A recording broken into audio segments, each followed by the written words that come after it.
ఉన్న ప్లాట్ నచ్చిన ప్లాట్ మీరు వెళ్ళినప్పుడు అది నచ్చితే తీసుకోండి. ఎవరి మాట వినొద్దు.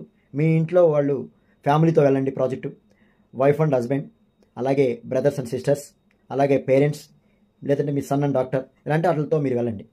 వేరే అతర ఎవరైనా కానీ ఇన్వెస్ట్మెంట్ అనేపాటికి మన పర్సనల్, అది ఎవరు కూడా మనం చెప్పుకోలేము. ఒకరికొకరు తెలియకుండా ఇన్వెస్ట్మెంట్ అనేది చేస్తుంటారు. ఆ ఇన్వెస్ట్మెంట్ రేపు పెరుగుతుంది. ఎందుకంటే ఈ రోజున ఎవరు కూడా ఆ ఇన్వెస్ట్మెంట్ చేసే వాళ్ళని వాళ్ళు తీసుకోవాలని ఉన్నా వాళ్ళ అనివార్య కారణాల వల్ల తీసుకోలేకపోవచ్చు.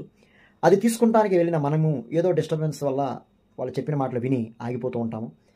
అలా అని చెప్పేసి నేను ఎవరిని తప్పుగా మాట్లాడట్లేదు. జస్ట్ ఆలోచించండి, నేను చెప్పిన దాన్ని ఆలోచించండి. ఎవరి కాళ్ళు పర్సనల్గా డాక్యుమెంటేషన్ కరెక్ట్గా ఉన్నాయా, లేఅవుట్కి రవాణా సౌకర్యం ఉందా, వాటర్ ప్రాబ్లం ఏమన్నా ఉందా, ఇక్కడ మనం ఇన్వెస్ట్మెంట్ చేస్తే రేటు పెరుగుతుందా, ఇక్కడ ఫర్దర్గా వచ్చే డెవలప్మెంట్స్ ఏంటి, ఇది రెసిడెన్షియల్ జోన్లో ఉందా, ఇవన్నీ ఆలోచించి ప్లాట్ డిసిషన్ తీసుకునేది మీరే.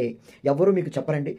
ఒక కంపెనీ పర్సన్ మాత్రమే మీకు చెప్తారు, అసోసియేట్. అంటే మన 2020 నుంచి చూసుకుంటే కనుక ఇన్వెస్ట్మెంట్ చేయడానికి చాలా భయపడుతున్నారు. ఎందుకంటే మనీ టైట్ అయిపోయి, పిల్లల ఫీజులు పెరిగిపోయినాయి, అద్దెలు పెరిగిపోయినాయి, మొత్తం టోటల్గా అన్నీ పెరిగిపోయినాయి.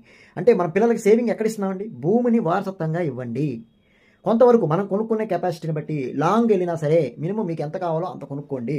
లోన్కి వెళ్ళాలన్నా కూడా వాళ్ళ ఫెసిలిటీస్ ఉన్నాయి, ఎదవరికి లేవు, ఇప్పుడు ఉన్నాయి. మీరు ఒకసారి థింక్ చేయండి, మంచి ఆలోచన తీసుకొని మీ పిల్లల భవిష్యత్తుకి పెట్టుబడి పెట్టండి, భూమిని వారసత్వంగా కొనండి. థ్యాంక్ యూ అండి.